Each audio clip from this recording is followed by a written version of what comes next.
नमस्कार साथियों, आप सभी का स्वागत है कंट्रोवर्शियल ओपिनियन के पहले एपिसोड में।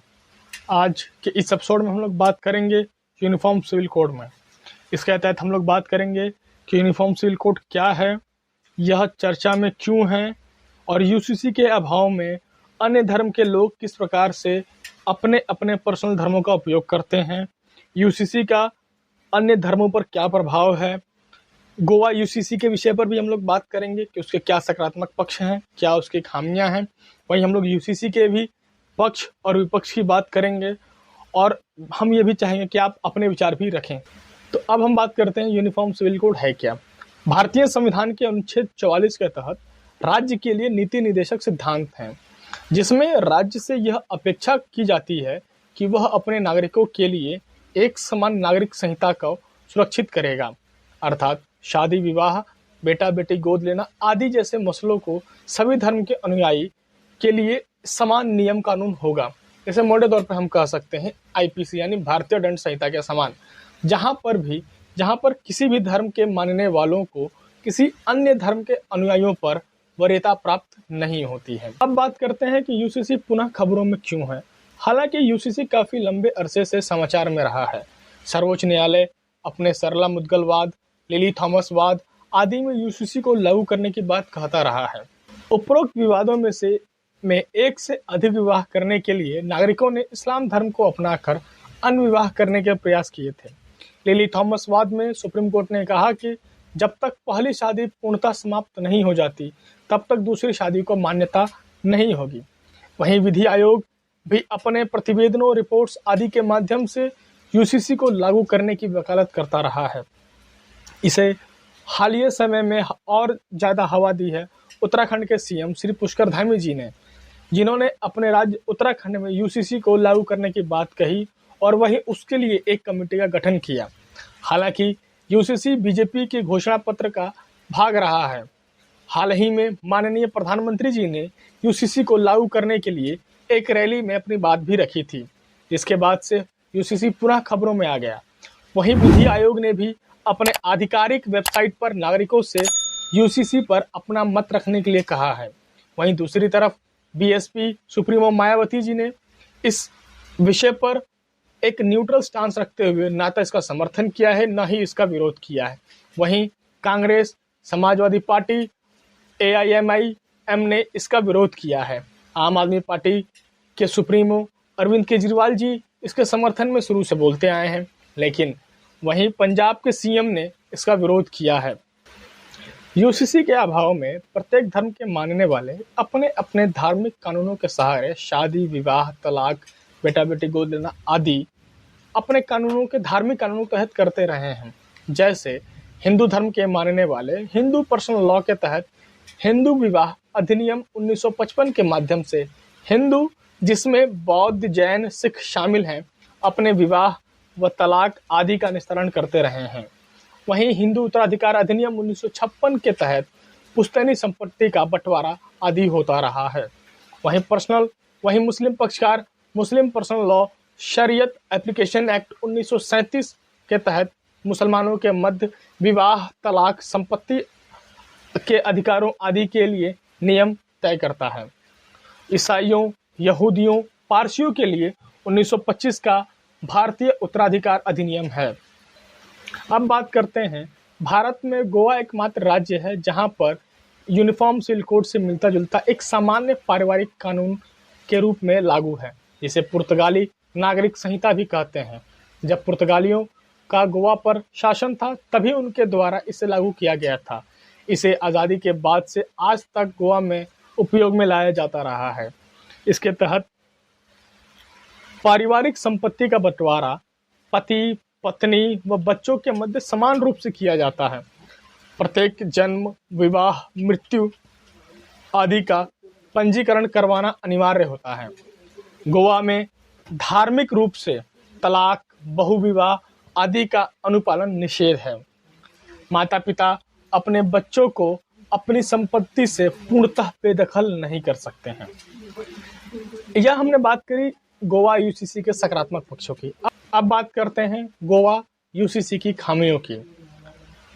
गोवा यूसीसी के तहत पत्नी का पति की संपत्ति में अधिकार है, लेकिन यदि तलाक के दौरान पति के नाम पर कोई भी संपत्ति नहीं है तो पत्नी को अपने पति का आधा भाग जो मिलना चाहिए, यानी उसे कुछ भी नहीं मिलेगा।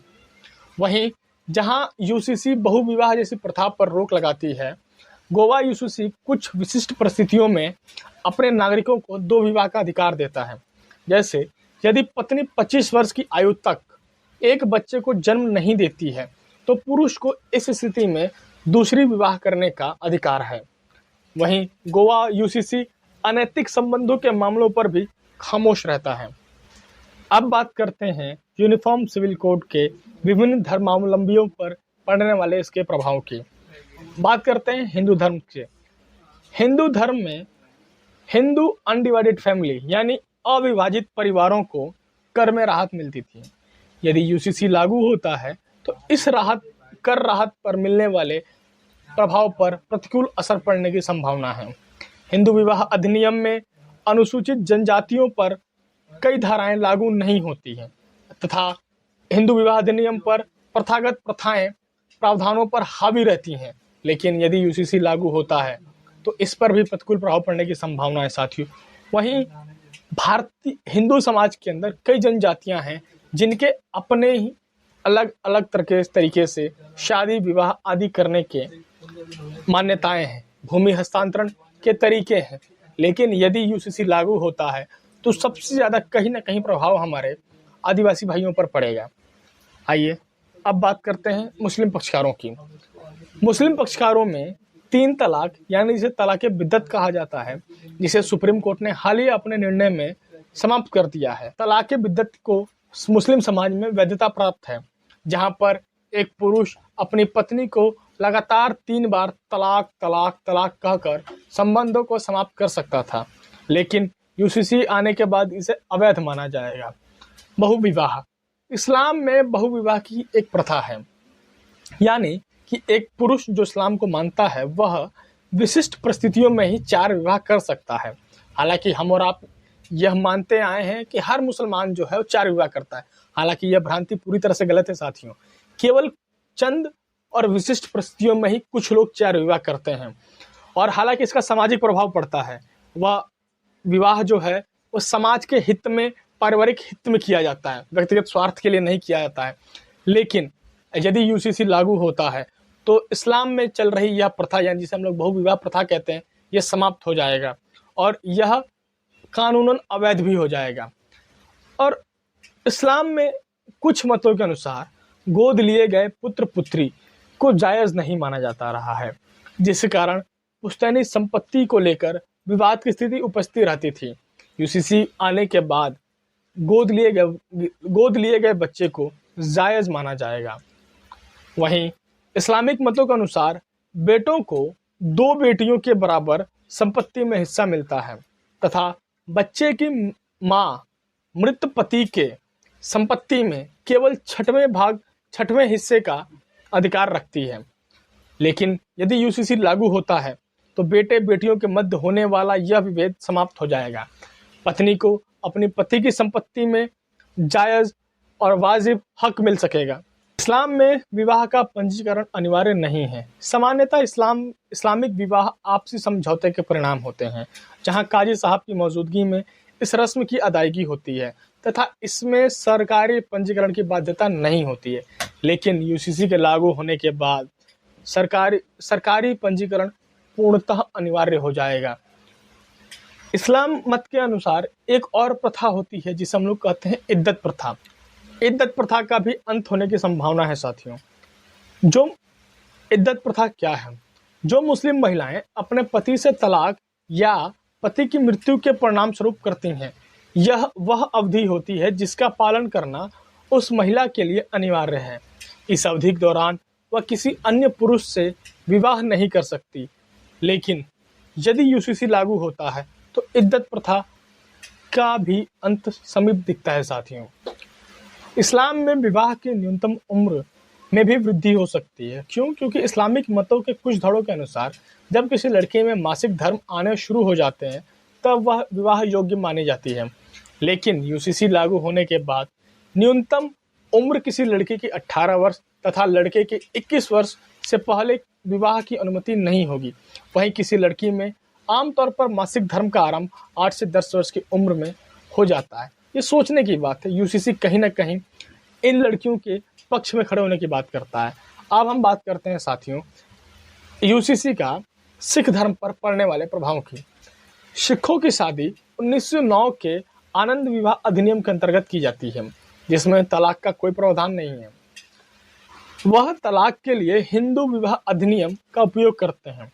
यूसीसी लागू होने से आनंद विवाह अधिनियम पर भी प्रतिकूल प्रभाव पड़ सकता है। अब बात करेंगे पारसी धर्म पर पड़ने वाले प्रभाव की। पारसी विवाह और तलाक अधिनियम 1936 में प्रावधान है कि जो भी महिला किसी अन्य धर्म के व्यक्ति से शादी करती है तो वह पारसी रीति रिवाजों के सभी अधिकार खो देगी। वहीं पारसी धर्म में गोद ली हुई बेटियों को अधिकार नहीं दिए जाते हैं, जबकि गोद लिया गया बेटा सिर्फ पिता का अंतिम संस्कार कर सकता है। बेटों बेटियों में मौजूद यह विभेद यूसीसी के आने के बाद से समाप्त होने की संभावना है। अब बात करेंगे ईसाई धर्म पर पड़ने वाले इसके प्रभाव की। ईसाई तलाक अधिनियम 1869 के तहत आपसी सहमति से तलाक के लिए आवेदन करने से पहले पति पत्नी को कम से कम 2 वर्ष तक अलग रहना अनिवार्य है। वहीं 1925 का उत्तराधिकार अधिनियम ईसाई माताओं को उनके मृत बच्चों की संपत्ति में कोई अधिकार नहीं देता है। ऐसी सारी संपत्ति पिता को विरासत में मिलती है। यदि यूसीसी लागू होता है तो पिता और माता में होने वाले इस विभेद की भी समाप्ति की संभावना बनती है। जनजातीय समुदायों पर पड़ने वाले यूसीसी के प्रभावों की बात करते हैं। अनुच्छेद 371 के तहत पूर्वोत्तर के कुछ राज्यों के लिए विशेष प्रावधान शामिल हैं। हालांकि यह प्रावधान अस्थायी, संक्रमणकालीन और विशेष प्रावधान हैं। अनुच्छेद 371 एक के तहत 1960 में केंद्र व नागा पीपुल्स कन्वेंशन के बीच 16 सूत्री समझौते के बाद इसे शामिल किया गया। इसके तहत संसद नागा धर्म या सामाजिक प्रथाओं, नागा प्रथागत कानूनों और प्रक्रिया, नागा प्रथागत कानूनों के अनुसार निर्णयों से जुड़े नागरिक और आपराधिक न्याय के प्रशासन और राज्य विधानसभा की सहमति के बिना भूमि के स्वामित्व और हस्तांतरण के मामलों में कानून नहीं बना सकती है। अनुच्छेद 371 जी के तहत संसद मीजो की धार्मिक या सामाजिक प्रथाओं, मीजो प्रथागत कानूनों और प्रक्रिया, मीजो प्रथागत कानून के अनुसार निर्णयों से जुड़े नागरिक और आपराधिक न्याय के प्रशासन, भूमि के स्वामित्व और हस्तांतरण पर कानून नहीं बना सकती जब तक कि वहां की विधानसभाएं ऐसा निर्णय न लें। अब बात करते हैं मध्य भारत की। छोटा Nagpur tenancy act, Santhal Pargana tenancy act आदि के तहत आदिवासियों को झारखंड में जमीन को लेकर विशेष अधिकार प्राप्त हैं। यदि यूसीसी को लागू किया जाता है तो उपरोक्त ये सभी प्रावधान समाप्त हो सकते हैं। अब बात करते हैं यूसीसी से उत्पन्न लाभों की। पहला लाभ है साथियों लैंगिक समानता का। यूसीसी कहीं ना कहीं लैंगिक भेदभाव को खत्म करने की क्षमता रखता है, क्योंकि अधिकांश धार्मिक व प्रथागत मान्यताएं महिलाएं विरोधी हैं। यूसीसी के लागू होने से हम स्त्री पुरुष के इस भेद को समाप्त करने के और करीब आ जाएंगे। दूसरी इसकी विशेषता यह है साथियों, यह राष्ट्रीय अखंडता को बढ़ावा देता है। व्यक्तिगत व धार्मिक कानून नागरिकों के मध्य एकता व अखंडता की भावना को कमजोर करते हैं। इसके सहारे क्षेत्रीयता, धार्मिकता आदि की भावनाओं का प्रस्फुटन होता है। यूसीसी के लागू होने के बाद सभी नागरिकों को एक सा ट्रीटमेंट मिलेगा। यहाँ किसी जाति धर्म को अन्य जाति धर्म पर वरीयता प्राप्त नहीं होगी। इसकी तीसरी विशेषता है साथियों धर्म निरपेक्षता। संविधान की प्रस्तावना में स्पष्ट रूप से कहा गया है कि भारत एक संप्रभु समाजवादी धर्मनिरपेक्ष राज्य है, लेकिन भारत में अभी भी अधिकतर चीजें धर्म के अनुसार संचालित होती हैं, जो एक धर्मनिरपेक्ष राज्य बनने में व्यवधान उत्पन्न करते हैं। अब बात करते हैं इसके चौथी खूबी की, वह है समाज सुधार की, जिसमें महिलाओं के समग्र उत्थान की संभावना है। यूसीसी के माध्यम से कहीं ना कहीं स्त्री और पुरुष में मौजूदा खाई को कम करने की कोशिश की जा सकती है। आज भी भारतीय समाज पितृ सत्तात्मक समाज है। यहाँ पर कोई भी निर्णय लेना होता है तो सर्वप्रथम समाज जो है पुरुषों की ओर दृष्टि करता है, उसके बाद जो गौण दृष्टि है वो महिलाओं की ओर होती है। लेकिन यदि यूसीसी लागू होता है तो इसकी संभावना है कि पुरुष और महिला डीपीएसपी में मौजूद प्रावधानों के अनुसार बराबर हो सकें। अब बात करते हैं यूसीसी में मौजूद खामियों की, और जो उसकी सबसे प्रमुख खामी निकल कर आती है साथियों, वह है मौलिक अधिकारों पर पड़ने वाले नकारात्मक प्रभाव की। अनुच्छेद 25 के अनुसार एक धार्मिक समूह अपने धार्मिक कृत्यों का प्रबंधन स्वयं करेगा। यूसीसी के लागू होने से अनुच्छेद 25 पर नकारात्मक प्रभाव पड़ने की संभावना है। हालांकि सुप्रीम कोर्ट ने अपने अनेक निर्णयों में, जिसमें अनिवार्यता का नियम भी शामिल है, के कारण अनुच्छेद 25 पर प्रतिकूल प्रभाव दिखने लगे हैं। इसका एक ज्वलंत उदाहरण हमें ट्रिपल तलाक के रूप में दिखता है, जिसमें सुप्रीम कोर्ट ने ट्रिपल तलाक को इस्लाम धर्म का अनिवार्य हिस्सा नहीं माना था। अब बात करते हैं अनुच्छेद 29 के तहत किसी भी समुदाय के लोग अपनी संस्कृति को संरक्षित रखने के अधिकार रखते हैं, लेकिन यूसीसी के लागू होने से यह अधिकार छिन सकता है। अब बात करते हैं इसके अन्य खामियों की। सीआरपीसी व आईपीसी जैसे संहिताबद्ध कानून और आपराधिक कानून एक राष्ट्र एक कानून का अनुपालन नहीं करते हैं, तो यह निर्देश विभिन्न समुदायों के विविध व्यक्तिगत कानूनों पर कैसे लागू होगा। उदाहरण के लिए 1872 का भारतीय साक्ष्य अधिनियम, जिसे पश्चिम बंगाल और तमिलनाडु की सरकारों द्वारा संशोधित किया गया था। वहीं भारत में अलग अलग राज्यों में शराब पीने की कानूनन उम्र भी अलग अलग है। तो सोचिए, जब एक संघीय कानून जो है हम उसको अभी तक लागू नहीं कर पाए, तो हम नीति निर्देशक सिद्धांतों को कैसे लागू करेंगे। अब बात करते हैं इसकी अन्य खामियों में। संविधान निर्माताओं द्वारा इसे समवर्ती सूची में रखा गया है, न कि संघ सूची में। इसका तात्पर्य यह है कि समवर्ती सूची में राज्य और केंद्र दोनों मिलकर इस पर कानून बना सकते हैं। हालांकि यदि राज्य और केंद्र के कानून में किसी भी प्रकार का विवाद उत्पन्न होता है तो उस पर केंद्रीय कानून अभिभावी होता है। लेकिन यदि राष्ट्रपति राज्य के कानूनों को अपनी सहमति दे दें तो उस राज्य में राज्य के कानून माने जाएंगे। तो यानी हमारे संविधान निर्माताओं, जो हमारे फोर फादर्स थे, उनका भी मत कहीं ना कहीं भारत की इस विविधता को अक्षुण्ण रखने का रहा है, न कि भारत को एक रूपता में एक यूनिट मानने की। जैसे हम भारत के लोग उत्तर से दक्षिण तक, पूरब से पश्चिम तक पूर्ण रूप में विविध हैं। आप एक छोर से दूसरे छोर जाएंगे, आपको पता लगेगा रीति रिवाज, संस्कृति, खान पान, मौसम सब कुछ बदल जाते हैं। तो हम कैसे भारत को एक रूप में पिरोने की कोशिश कर रहे हैं। चलिए अब बात करते हैं इसके अन्य जो आरोप है यूसीसी पर। यूसीसी पर एक जो सबसे बड़ा आरोप यह है कि यह हिंदू राष्ट्र की ओर बढ़ने का एक मार्ग है। जैसे यूसीसी सभी समुदायों के लिए एक हिंदूकृत कोड लागू करेगा। उदाहरण के लिए यूसीसी में विवाह जैसे व्यक्तिगत मसले भी शामिल होंगे, जो संभवतः हिंदू रीति रिवाजों का अनुसरण करेंगे तथा अन्य समुदायों को उनका अनुपालन करना पड़ेगा, जिसके माध्यम से कहीं ना कहीं हमें दिखता है कि हिंदू धर्म को अन्य धर्मों पर वरीयता दी जाती है।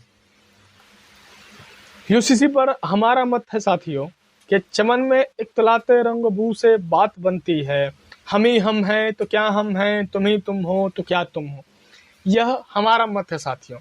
आप भी अपने मत हमें कमेंट बॉक्स में बताएं और इस विषय की गंभीरता को समझते हुए इसे अपने अन्य साथियों तक भी संप्रेषित करें, क्योंकि यूसीसी को लेकर हमारे समाज में कई भ्रांतियां हैं।